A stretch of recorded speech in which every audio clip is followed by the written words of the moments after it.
Radio UNAM es un medio que promueve el diálogo, la diversidad y la libertad de expresión en un marco crítico y respetuoso. Los comentarios expresados a lo largo de su programación reflejan la opinión de quien los emite, mas no de la radiodifusora. La Facultad de Derecho de la UNAM y Radio UNAM presentan... Toda sociedad requiere para su funcionamiento regirse por valores, principios, normas e instituciones. A diario escuchamos, leemos y opinamos sobre temas relacionados con la legalidad. Pero, ¿verdaderamente conocemos nuestros derechos y obligaciones? Tu participación es indispensable. Acompáñanos. Derecho a debate. En la cultura de la legalidad participamos todos. Conduce Diego Guerrero. Hola, ¿qué tal? Muy buenas tardes. Bienvenidas, bienvenidos a Derecho a Debate. En la cultura de la legalidad participamos todas y todos. Mi nombre es Diego Guerrero y como cada martes les agradecemos que nos sintonicen por el 96.1 FM. El día de hoy vamos a tener un programa muy especial porque estamos celebrando el 85 aniversario de Radio UNAM, nuestra casa por 6 años y un medio de referente de gran importancia, la Casa de los Universitarios, el medio de comunicación que tenemos la Universidad Nacional Autónoma de México para abordar los diversos temas que tenemos. Y bueno, precisamente hoy ya estamos hablando sobre la ley de telecomunicación y radiodifusión, historia y perspectivas. Pero para ello me acompaña el día de hoy en la conducción quienes son la esencia de nuestra universidad, sus estudiantes, Luis Alejandro Romero Torres, de segundo semestre. Luis Alejandro, nos conocimos en las aulas y ahora te escucho a través de los micrófonos de Radio UNAM. Luis Alejandro, bienvenido a Derecho a Debate. Muchísimas gracias, Diego. De verdad que es un placer estar aquí compartiendo contigo los micrófonos de Radio UNAM y de verdad que es un placer contar con la presencia de estos dos grandes invitados. Muchísimas gracias, Diego. Gracias, Luis Alejandro. ¿Y qué sabes sobre el tema que vamos a abordar el día de hoy? Ley de telecomunicaciones y radiodifusión, historia y perspectiva. Claro, bueno, pues antes de iniciar hay que recalcar que este programa es en honor al 85º aniversario de Radio UNAM y en el marco de esta conmemoración la pregunta detonante para este tema es ¿en qué consisten las telecomunicaciones y la radiodifusión? Y de acuerdo con la ley que lo regula, la radiodifusión consiste en la propagación de ondas electromagnéticas de señales de audio o también de audio y video para que la población pueda recibir de manera gratuita y directa las señales de las emisoras de radio. Las telecomunicaciones consisten en la emisión, transmisión o recepción de imágenes, datos, sonidos o cualquier otra información a través de los sistemas electromagnéticos, claro, sin incluir la radiodifusión.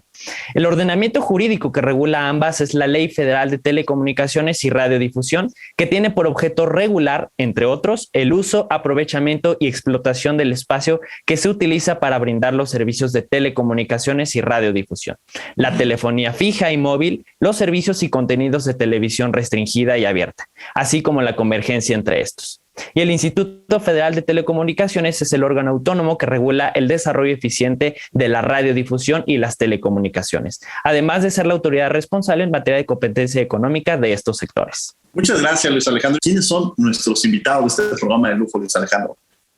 Claro, pues nuestra primera invitada es la maestra Beatriz Solís, académica de la Universidad Autónoma Metropolitana y presidenta de la Asociación Mexicana de Defensorías de Audiencias. Y nuestro segundo invitado es el Bienvenida, Beatriz, bienvenida, antes te interrumpo. Bienvenida, Beatriz, a Derecho a Debate. Un gusto tenerte aquí en los micrófonos de Radio UNAM y aquí en Derecho a Debate. Muchísimas gracias, el gusto es mío. Es un placer estar en esta radio universitaria. Muchas gracias. ¿Y quién es nuestro otro invitado, Luis Alejandro? Claro, nuestro segundo invitado es el licenciado Edgardo Benítez, presidente del Consejo Ciudadano de Radio UNAM. Edgardo, bienvenido a Derecho a Debate, a Radio UNAM, para platicar estos temas. Mil gracias por la invitación a participar en esta emisión, Diego Armando, particularmente en un momento tan significativo para Radio UNAM en su 85 aniversario. Además, agradezco el honor de compartir esta mesa contigo y, desde luego, con nuestra querida y respetada maestra Betty Solís. Desde luego, también con Luis Alejandro, como un destacado representante de los estudiantes de la Facultad de Derecho. Muchas gracias, Edgardo. Bueno, pues me da enorme gusto recibirlos aquí en Radio UNAM, en Derecho a Debate, en estos 85 años que cumple nuestra radiodifusora. Y me gustaría empezar con la maestra Beatriz Solís sobre, pues quizá una manera de introducción que podemos entender por este tema de la radiodifusión, y telecomunicaciones. Y más adelante voy a preguntarle a la Defensoría con esta parte que tiene. Pero bueno, ¿qué es este tema de la radiodifusión, la telecomunicación? ¿En qué consiste? Bueno, fundamentalmente lo ha mencionado ya con mucha precisión nuestro querido amigo, próximo colega, Luis Alejandro. Evidentemente son aquellos mecanismos para nuestro auditorio en general.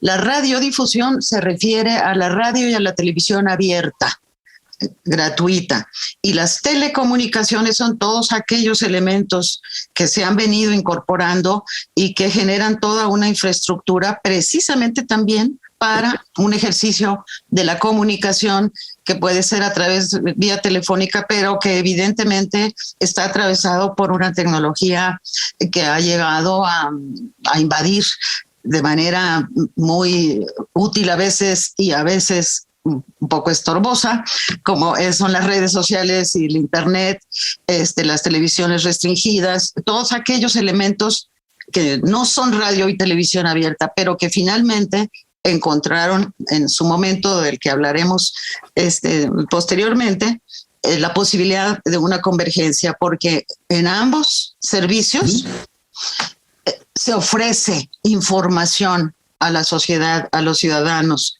se ofrecen contenidos, se ofrece la posibilidad técnica de ejercer incluso otros derechos.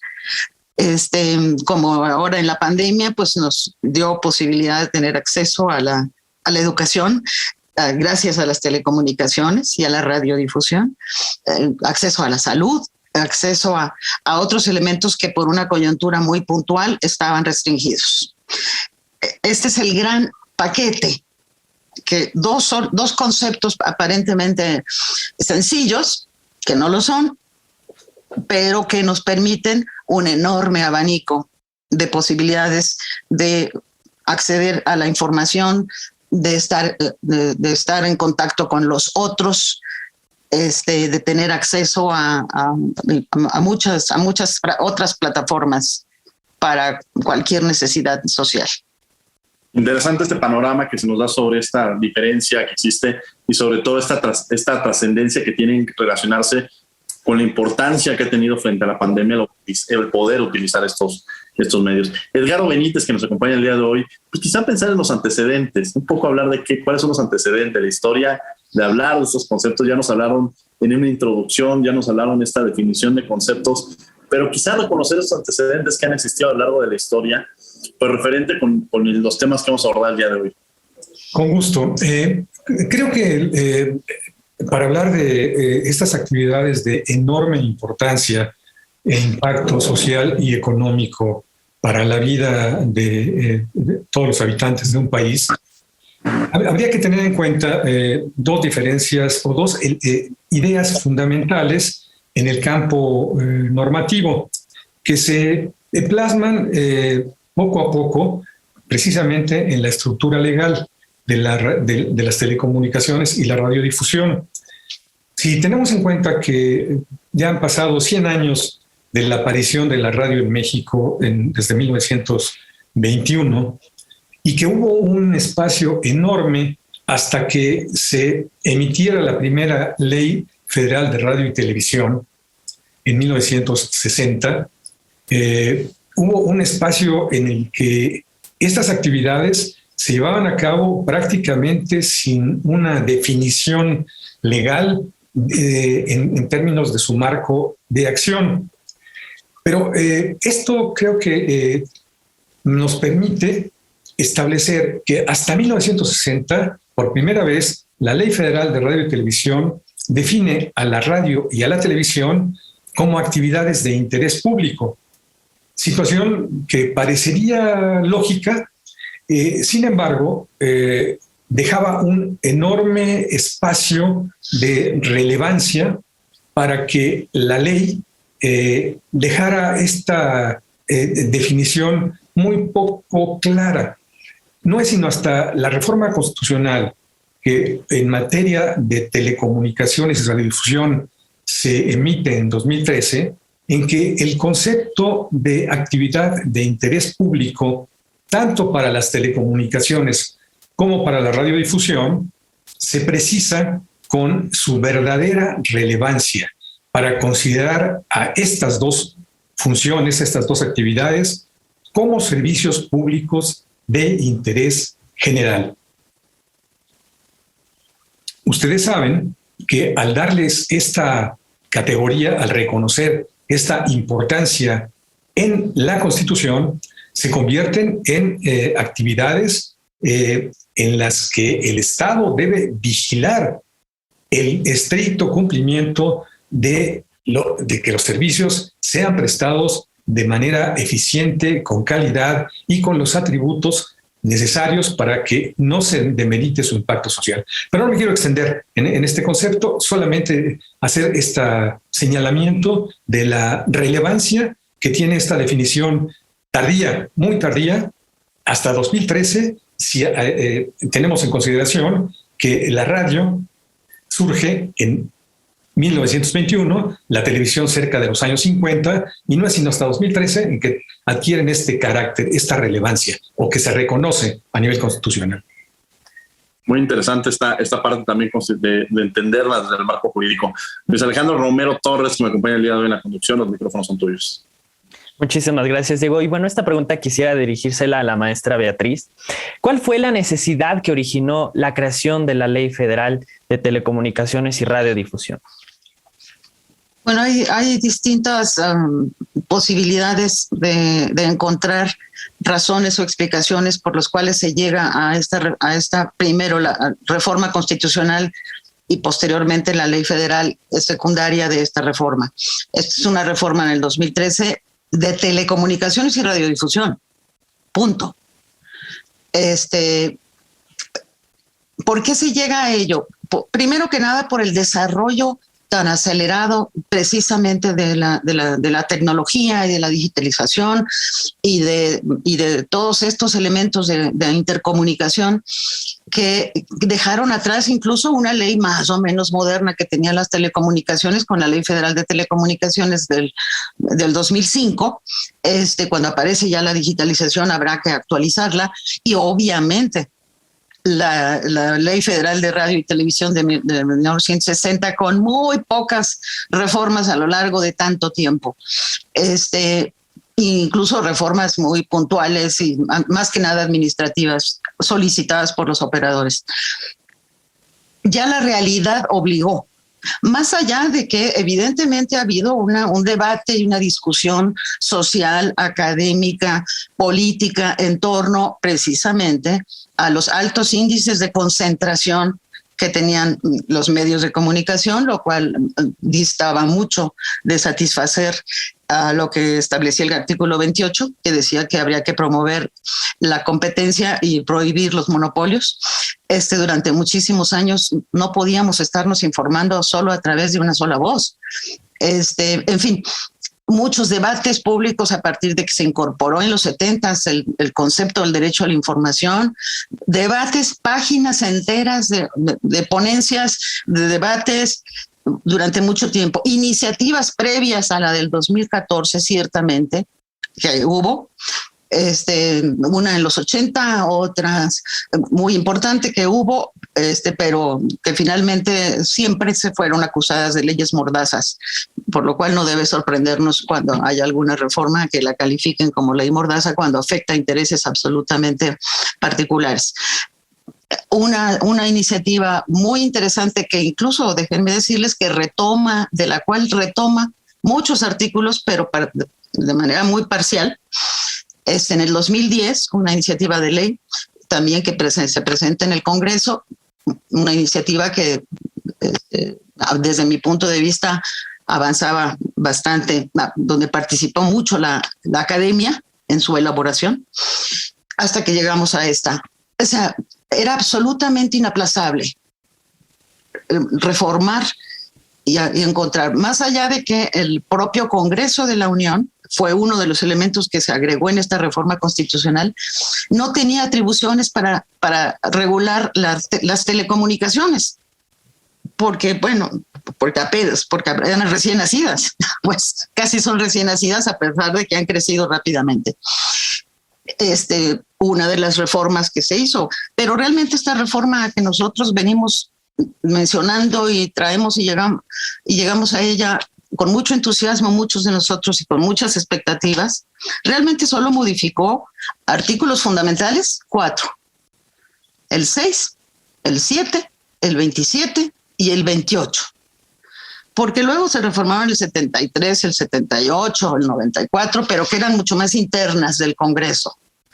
Pero reformas de la Constitución en estos 4 artículos, en donde está el núcleo, la raíz fundamental de la actividad de la comunicación, de la radiodifusión y de las telecomunicaciones, de los contenidos y sobre todo lo que acaba de mencionar Edgardo, en esta reforma, finalmente, después de muchos intentos, se les declara servicios públicos de interés general.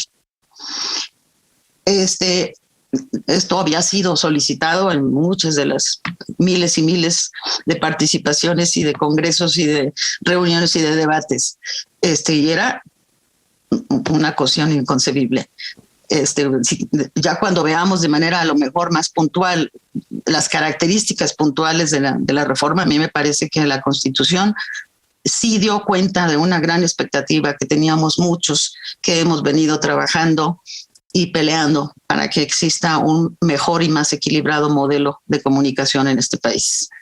Beatriz mencionaba estas reformas que del artículo 6, 7, 27, 28, y bueno, más adelante a las que mencionó Edgardo, pero para mí sería muy interesante también saber cuáles realmente serían los de lo que se buscaba, qué fue lo que se alcanzó y cuáles serían los temas pendientes. O sea, cuál será, ahora sí que en este tema de uno está en estos procesos de negociación, en estos procesos en los cuales también ya lo mencionabas tú y Beatriz, en donde la academia intervino mucho, en donde la academia difunde los temas que son prioritarios, pero al final, en el proceso legislativo entran otros factores, entran otros actores, y desafortunadamente de la propuesta o de las inquietudes que surgen, muchas veces algunas se quedan en el cajón y otras salen a luz. ¿Cuáles serían los temas pendientes que de alguna manera, y después también me gustaría rebotar esto con Beatriz, de lo que se buscó y de lo que realmente se tiene, y cuáles serían las asignaturas pendientes, Edgardo? Sí, es un asunto muy interesante, y quizá para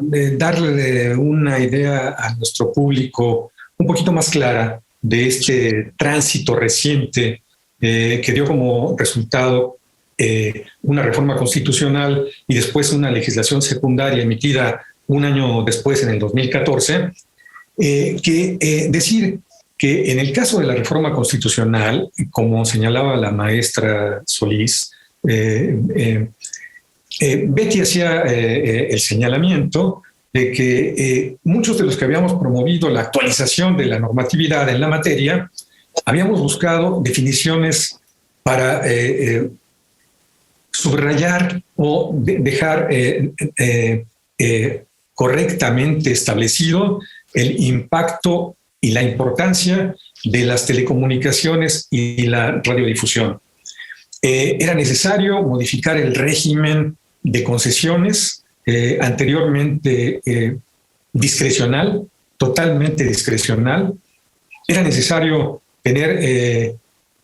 incorporar figuras como la de los medios públicos, los medios indígenas, los medios comunitarios, que durante muchos años, quienes hemos trabajado en estas actividades, estuvimos promoviendo sin obtener una respuesta favorable ni del Ejecutivo ni del Legislativo, pese a que hubo intentos muy fuertes, muy intensos de lograr estas adecuaciones.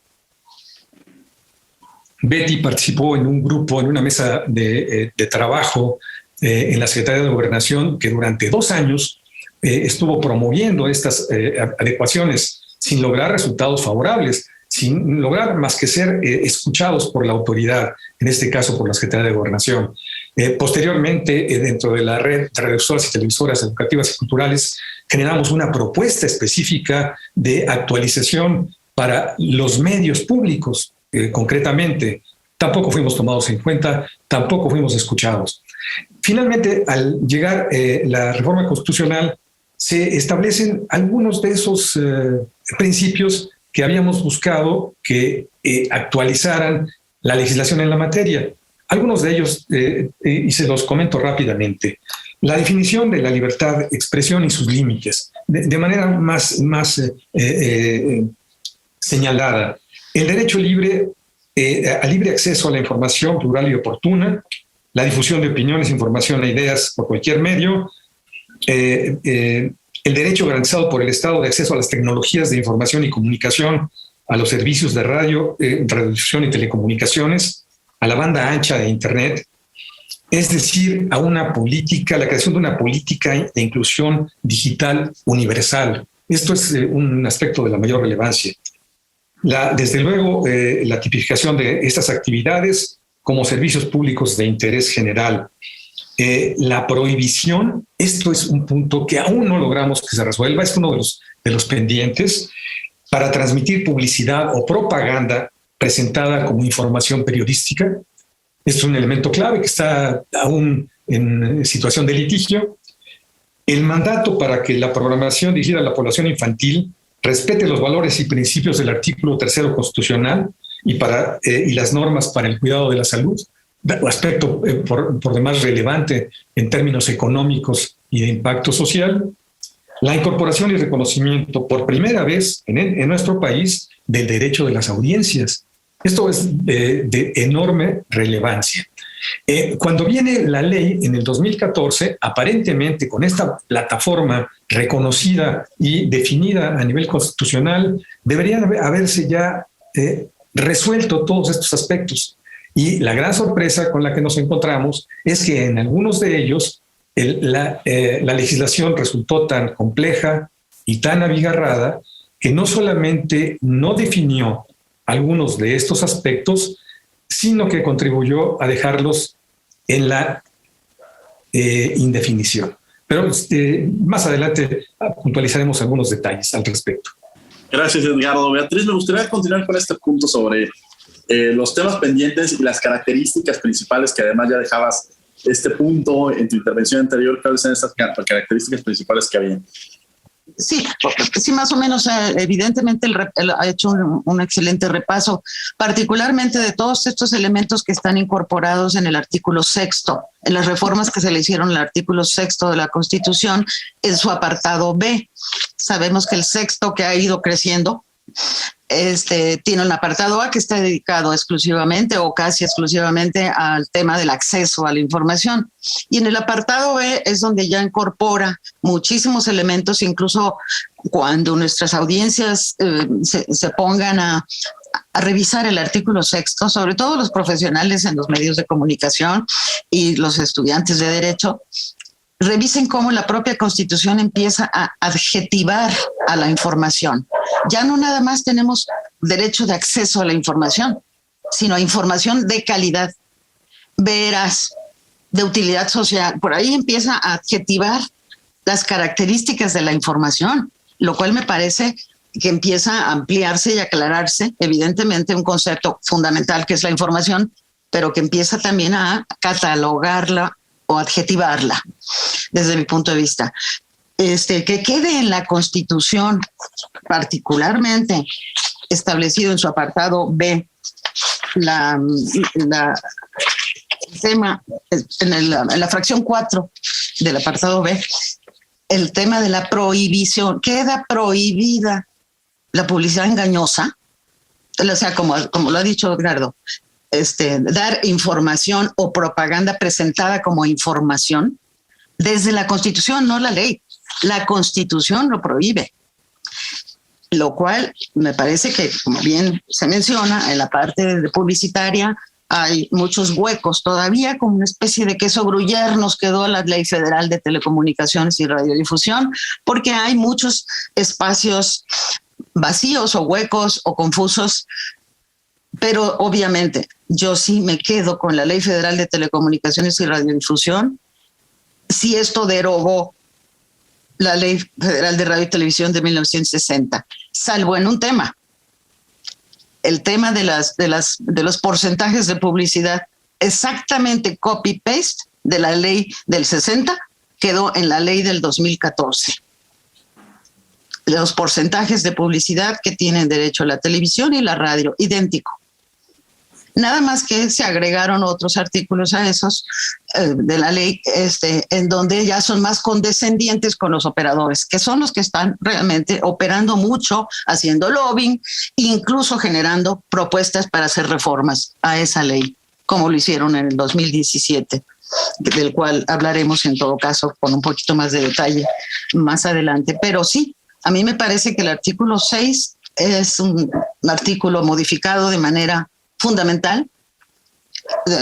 Posteriormente, en el tema del 27 y el 28, creándose una modificación del 27 es quitarle al Poder Ejecutivo la atribución de administrar el espectro radioeléctrico y el espacio, básicamente el uso del espectro radioeléctrico, que solamente el Instituto Federal de Telecomunicaciones puede otorgar concesiones. Eso era una pelea que no se usaba la concesión como de una manera discrecional y de intercambio de favores, la entrega de las concesiones, y además gratuitas. Por primera vez se le pone precio a las concesiones de uso comercial. Tú vas a lucrar con esto, te va a costar. Claro. Antes eran gratuitas. El uso del espectro radioeléctrico era gratuito, también para los operadores, no nada más para las audiencias. Entonces, esto fue fundamental, y crear un instituto que también nos ha quedado a deber en algunas cosas y que hoy están mermado en su composición del pleno porque no han nombrado a los consejeros que faltan, pues, y esto pues deja endeble a un órgano regulador tan importante. Más allá de que da para otro tema y para otros programas, el capítulo de sanciones. Si un órgano regulador no tiene todos los elementos precisamente para ejercer sus funciones, sino le maquila a la Secretaría de Gobernación en materia de contenidos. O sea, le dice, se ha fallado en esto. A la Secretaría de Salud en materia de publicidad. ¿Sí? Entonces, los dientes del órgano regulador se van reduciendo y se siguen quedando de manera... Es una función sancionadora dispersa en gobernación, en salud, en el IFETEL, en la Profeco, qué sé yo. Entonces, claro, esta parte de sanciones merece una larga charla después. Sí. Seguramente tendremos otros programas hablando sobre estos temas tan relevantes. Están en Radio UNAM, estos 96.1 FM, estamos en Derecho a Debate, y la verdad es que la charla se vuelve muy interesante para entender este tema de las telecomunicaciones, la radiodifusión, los temas pendientes, las reformas constitucionales, las reformas que se han suscitado en la ley y que después de 2017, que también vamos a abundar más adelante, nos llevan a profundizar de esa índole. Luis Alejandro Romero me acompaña el día de hoy en la conducción. Adelante, Luis Alejandro. Muchísimas gracias, Diego. Esta pregunta es para el licenciado Edgardo. Con respecto a la información que se difunde en estos medios como la radio y la televisión, ¿cómo podría contribuir a la democratización de la vida pública de nuestro país? Bueno, es un aspecto nodal en la normatividad para el funcionamiento de estos medios, el que se dé una libertad completa para la actividad de informar, que sea un espacio de ejercicio pleno e irrestricto del derecho a la información. No podrá ejercerse de ninguna forma censura previa respecto del trabajo periodístico. Esto es un asunto fundamental para la vida democrática de una nación, de cualquier país. De no respetarse este derecho humano, esta garantía, se afecta a toda la sociedad, porque se le manipula, se le usa, se le lleva hacia donde algún interesado pretendería llevar su conducta, su comportamiento, y sobre todo sus decisiones en materia electoral. De suerte que es en este contexto un punto sumamente valioso y diría yo uno de los pilares fundamentales para ejercer la vida democrática plena y la construcción de comunidad y de democracia entre las nuevas generaciones. La libertad para que los medios puedan informar es algo que no debía verse afectado de ninguna forma, ¿sí? ¿Cuáles serían, Edgardo, antes de pasar a la siguiente pregunta, cuáles serían los límites de esta libertad? ¿Hay límites o son absolutos? No, yo creo que tal como se establece en el propio texto constitucional, los límites no van más allá que el respeto a la vida privada, a la moral, los derechos de terceros, y no perturbar el orden público o dar lugar a la comisión de delitos. Esto es algo que requiere también una mayor precisión y, sin embargo, este tipo de aspectos no han logrado profundizarse un poco más para tratar de salvar los las cenagosas interpretaciones de el respeto a la moral, por ejemplo, ¿no?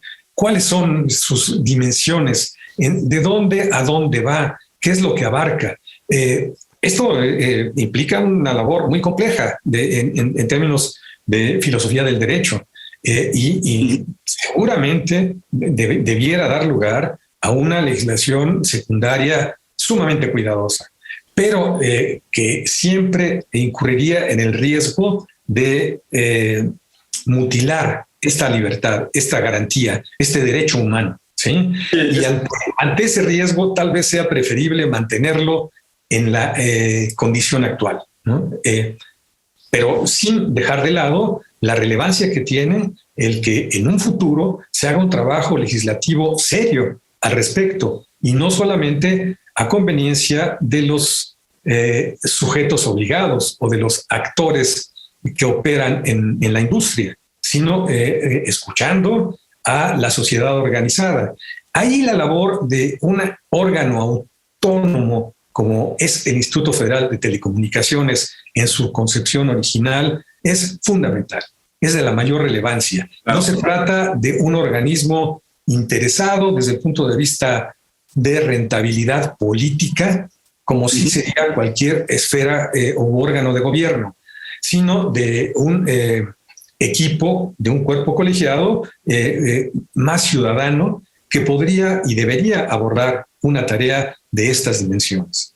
Ahora tenemos esta figura de esta representación ciudadana que está en el Consejo, pero también ¿dónde está el papel de la ciudad? Es decir, ¿dónde puedo yo exigir mis derechos como ciudadano, como alguien que está escuchando la radio, sobre que no se cumplan con estos límites que se mencionaban, Beatriz?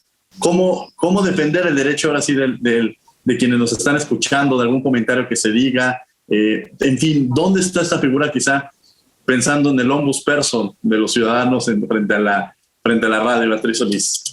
Sí, mira, fundamentalmente, antes de responderte, si me permites, yo siempre reflexiono en torno a el poco papel o el rol tan marginal que ha cumplido el objeto y el sujeto y el objetivo fundamental de los medios de comunicación, que si no son los ciudadanos y que si no son sus audiencias, no sé quién son. Los medios de comunicación tienen como objetivo fundamental dirigirse a su público, si quisiéramos usar una palabra más neutra, porque pareciera ser que el concepto de audiencias empieza a ser muy estorboso para ciertos sectores. Pero para sus audiencias, sino para quién trabajamos. Ahorita nosotros estamos aquí deliberando no para conversar entre nosotros, para eso nos sentamos a tomar un café. Estamos conversando para tratar de comunicarles algo a nuestras audiencias. O sea, el elemento fundamental del servicio público de radiodifusión y también de las telecomunicaciones, que ahí se les llaman usuarios, son las audiencias, que son es el sector más ignorado y marginado. Sí, yo quiero audiencias, pero pasivas. Sí, quiero audiencias, pero que no se metan conmigo. Sí, quiero audiencias, pero no empoderadas. Entonces, el camino, evidentemente, es que nosotros como ciudadanos, en contacto con los medios de comunicación, adquiramos la plena conciencia de que somos sujetos de derechos frente a los medios de comunicación. Y en ese sentido está el concepto incorporado, desde la Constitución hasta la ley, de los derechos de las audiencias frente a lo que recibe de los medios. Y un mecanismo que se crea también, incluso tomando en consideración los 8 requisitos, particularmente que la Constitución le atribuye a los medios públicos, que por primera vez, como ya se ha dicho, por primera vez se habla de medio público. Uh-huh. Por primera vez se habla y se dice una muy mala palabra que era antes, que era medio comunitario, medio indígena, que no indigenista. O sea, estos nuevos conceptos que ya existen, que estaban ahí, pero que la ley y la Constitución los reconoce, también les pide a los medios públicos una serie de requisitos. Uno de ellos es participación ciudadana, mecanismos de participación ciudadana. Yo personalmente creo que los medios públicos son los más obligados, pero no nada más. Yo creo que es un servicio público que debe de recibir también la participación de las audiencias. La figura mediadora de esto para defender a las audiencias y sus derechos es la defensoría de las audiencias. Tener un defensor o defensora de audiencias, uh-huh, que tiene que además también es un campo emergente, un campo profesional y tenemos que profesionalizarlo, emergente, porque ni los consejeros ciudadanos, que son ciudadanos, también tenemos que formarnos cuál es nuestro rol acá y formar a los directivos de los medios de comunicación, pero hay un proceso de alfabetización, un proceso pedagógico previo para las audiencias de estos nuevos mecanismos ciudadanos, no cancelar los mecanismos ciudadanos, sino generar mecanismos de alfabetización para ellos. Las audiencias tienen que reconocerse como sujetos de derechos y reconocer a la defensoría y hacerla trabajar como mediadora para defenderlos, para llevar no nada más quejas, no es buzón de quejas. El defensor no es un buzón de quejas. El defensor es una mediación entre la audiencia a la que va dirigida el medio y el medio. Y tiene que ser un mediador. Puedo comunicarme a la defensoría a dar mi opinión sobre lo que estoy recibiendo, hacer una sugerencia, hacer un cuestionamiento, sí, a plantear que yo necesito una réplica porque me hablaron de mí y dieron una información incorrecta.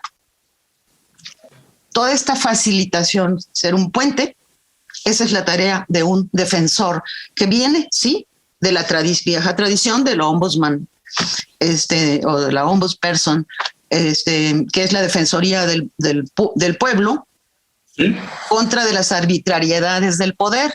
Acá el poder pues son los medios. Sí, incuestionable incluso esta figura del poder. A veces hasta se le menciona como este cuarto poder que tienen los medios y la gran influencia que tienen, ¿no? Sí, así es. Y que con la reforma que se hizo en el 2017, particularmente en contra de esto que les resulta sumamente molesto e incomprensible para muchos operadores que han venido trabajando durante muchísimos años, décadas, imponiendo los contenidos que quiere imponer. Yo el otro día escuché a unos operadores decir, yo no niego los derechos de las audiencias tienen derecho a cambiarle de canal si no le gusta lo que le doy. Es el único derecho que le reconozco a las audiencias. Me fui para atrás, pues. Yo nada más le dije, nada más que recuerde que hoy usted es un servicio público. Claro. Y que tiene obligaciones y que las audiencias tenemos derechos. Claro, y lo he escuchado en varios, incluso dueños de... Sí, a eso me refería. ¿No? Que dicen, puede cambiarle, pues sí, pero usted está aquí, no en juega este papel en el cual sí tiene su televisora o su radiodifusora, pero esta concesión se la dio el Estado y depende directamente de la... Y la Constitución dice que tengo derecho a recibir contenidos de calidad, no discriminatorios, que respeten los derechos humanos, y etcétera, etcétera, y le lanzan la retahíla de derechos a los que tienes derecho. Claro. Luis Alejandro Romero. Yo muchas veces les digo, cuando me dicen eso de cambiarle de canal, es el único de hecho que reconocen, y rapidísimo, yo lo único les digo, ok, el agua potable, el agua es un derecho, es un servicio público. No le podemos decir al ciudadano que si recibe un agua que está sucia, que llega dañada, que no tiene calidad, ¿sabe qué? Pues cierre su llave y cómprese un garrafón. No, es un servicio público que usted está obligado a dármelo de calidad. Es igualito que el agua. Sí. Edgardo, ¿quieres comentar algo? Perdón. Quisiera solamente acotar respecto de esta relevancia del defensor de las audiencias, del ombudsperson, para mediar entre la labor de los concesionarios y el público a quien dirigen sus mensajes. El hecho de que la ley permite que la figura del defensor de audiencia pueda ser una representación colectiva o por agrupación. Y eso da lugar a que la Cámara de la Industria de la Radio y la Televisión, la que agrupa a todos los concesionarios, operadores de carácter comercial, tenga solamente un defensor de audiencias para en la CIRT. Miles de concesiones que operan. Probablemente deben andar alrededor de las 2,000 concesiones o un poco más. Posiblemente de carácter comercial en la actualidad. En tanto que los medios públicos cuentan con un defensor de audiencia para cada una de las frecuencias. Eso es algo que muestra de manera muy clara el desprecio que tienen los concesionarios de uso comercial por el derecho del público al que se dirigen y al que se deben. Híjole, eso demuestra mucho las condiciones en las cuales tenemos lo que recibimos muchas veces de este servicio que no se cumple constitucionalmente con este principio que sea de calidad. Luis Alejandro Romero Torres, que nos acompaña el día de la conducción, los micrófonos son tuyos. Muchísimas gracias, Diego. Esta pregunta es para la maestra Beatriz y dice así. Como sabemos, los medios de comunicación tradicionales durante mucho tiempo implantaron una sola ideología en la población. ¿Cómo lograr la verdadera integración de ideas tanto en radio como en la televisión? Bueno, menudo tema de investigación me estás lanzando. Mira, yo sí creo que, bueno, sí, durante muchísimos años tuvimos un monopolio, una sola voz. Después ya se abrió a dos, que era lo mismo, pero yo sí creo que debe haber un espectro mucho más equilibrado, y por esa razón muchas veces nosotros hemos propugnado por el fortalecimiento de los medios públicos, porque fortaleciendo a los medios públicos podemos tener, en todo caso sí, un contrapeso a una serie de informaciones muy verticales que recibimos a través de los medios de comunicación por una larga costumbre. Durante muchísimos años fuimos enseñados a ser audiencias pasivas, a recibir lo que nos daban. También nosotros los ciudadanos tenemos que cambiar frente a ese escenario y ya no estar tan dispuestos, o cuando menos hacer oír nuestra voz a los medios de comunicación, aunque lleguen a un cuello de botella, como menciona, y eso lo vemos en la práctica todo el tiempo, los que hemos sido defensores de audiencias, cuando se trata de medios comerciales que tienen solamente un pequeño despachito, que es el despacho de los abogados de la industria, que al mismo tiempo les dieron la tarea extra de ser defensores de la audiencia. Y que yo les apuesto, sí, a ustedes y a la audiencia, a que manden una queja y si les responden satisfactoriamente o si les responden, les doy un premio, ¿eh? A mis alumnos los pongo a hacer ese ejercicio. A mí me preocupa esa parte fundamentalmente porque se va desdibujando la función de lo que tiene que ser un defensor de las audiencias. Si las audiencias se topan con este tipo de defensorías de audiencias, pues empiezan a quitarles la credibilidad a las defensorías de audiencias que, como bien dice Edgardo, los medios públicos sí han asumido. Incluso había ya defensores de audiencias antes de que la ley obligara a los medios a tener defensorías de audiencias. Había ya defensorías en los medios públicos federales, había ya defensores.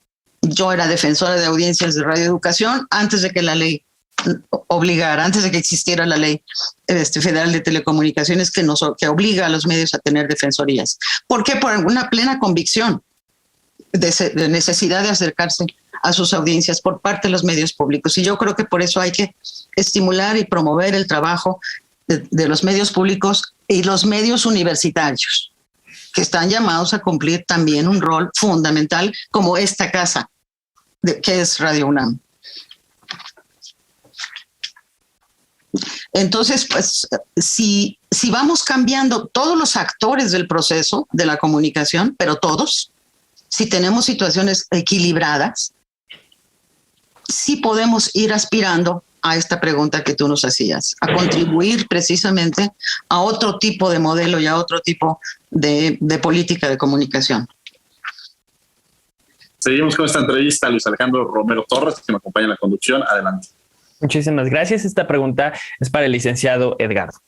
¿De qué manera puede el Estado intervenir para que las empresas de televisión y radio incluyan en sus programaciones espacios de acercamiento a la cultura y a la información plural para la población? Muy interesante. El tema sí encuentra algunas fórmulas en la ley actual que pretenden estimular precisamente un trabajo de calidad, aunque es obligación de los concesionarios hacerlo en esos términos de manera cotidiana. Normalmente lo que observamos es precisamente algo bastante cuestionable. Sin embargo, en la ley actual de telecomunicaciones y radiodifusión existen estímulos para la producción nacional, para que se sustituyan o se incluyan mayores esfuerzos de trabajo local que estimulen a la vez la creatividad y la calidad de los contenidos, y da premios a aquellos operadores, a aquellos concesionarios que logren incorporar un porcentaje mayor al 20% de producción nacional, permitiéndoles ampliar su margen de comercialización, es decir, de venta de tiempo aire. A quienes incluyan hasta 20% o por lo menos un 20% de producción nacional, se les dará un 2% de ampliación en su tiempo comercializable. Y a quienes incluyan ese porcentaje, pero con producción nacional independiente, esto es de la mayor relevancia, se les dará como premio un porcentaje no del 2, sino del 5% de ampliación a sus tiempos comerciales. De manera que sí es un tema que está en diversos aspectos considerado en la ley, pero que desafortunadamente yo hasta el momento no conozco un solo caso en el que algún concesionario haya reivindicado ese 20% de producción nacional y menos aún de producción nacional independiente. Estamos hablando sobre la ley de telecomunicaciones y radiodifusión, historia y prospectiva. Me acompaña el día de hoy en la conducción Luis Alejandro Romero y tenemos como invitados, desde luego, a la maestra Beatriz Solís y a Edgardo Benítez. Y bueno, la última nos vamos. Beatriz Solís, algo con lo que quieras cerrar. Bueno, yo finalmente haría un llamado, una invitación a todas nuestras audiencias en este momento y a los colegas a que nos acerquemos fundamentalmente al primer paso para contribuir a crecer como ciudadanos. Conozcamos las reglas que nos rigen, para que después de conocerlas podamos ser capaces de evaluar si se cumplen, si no se cumplen, si son correctas, si son incorrectas, y podamos pasar a un tercer paso, que es difundir eso que descubrimos y buscar transformarlo. Y creo que es tarea de todos. Y yo creo que busquemos también equilibrar un poco el poder que tienen los propios industriales y los operadores y los que hacen la comunicación, que también empecemos a pesar en esa balanza los que la consumimos, los que somos audiencias, los que tenemos derechos, y empecemos a conocer nuestros derechos como audiencias y a exigirlos. Tratemos, después de que se trate de ajustar, independientemente de lo que la ley se reformó la ley en estas materias, independientemente de eso, los defensores comprometámonos con las audiencias comprométanse con su rol, y los invito precisamente a que hagan trabajar a los defensorías de audiencias. Muchas gracias, Beatriz Solís. Edgardo Martínez, la última nos vamos. Sí, Diego, creo que hay un largo tramo de trabajo en cuanto a la precisión de algunas definiciones de la ley actual. Creo que aquí hay una labor legislativa incompleta que tiene que ser concluida en algún momento para resolver verdaderamente de manera clara la operatividad en beneficio de la condición de estas actividades en su carácter de servicios públicos de interés general, en beneficio de la colectividad. Es decir, dejar ya estas ambigüedades que tiene la ley actual todavía, con la participación de diversos órganos de autoridad que presentan algo que desde mucho tiempo atrás fue motivo de señalamiento por parte de operadores y también de estudiosos del tema, la doble ventanilla. ¿A qué autoridad acudir para resolver las dudas, los incumplimientos, las sanciones en caso de violaciones a las normas? Todo eso sigue un tanto en la indefinición, en tanto que subsisten órganos de carácter político frente a un órgano autónomo que en todo caso debiera ser el encargado de la aplicación de la ley, de hacerla realmente operativa. De otra suerte, casos como el de la figura de la Defensoría de las Audiencias, que es de tal manera relevante, resultan nugatorios, es decir, no encuentran una manera correcta para ser aplicados en la práctica, sino se acaba con estas indefiniciones. Y de suerte también que pudiera definirse que la autoridad en la materia debe ser un organismo autónomo, única y exclusivamente, sin la intervención del brazo político del gobierno, que es RTC, de la Secretaría de Gobernación, en donde yo, por cierto, presté mis servicios durante buena temporada, y es una situación que observo también y que fue motivo de algunos señalamientos precisamente durante la época de la reforma constitucional, pero que no encontraron eco suficiente. Esto, por decirle lo menos.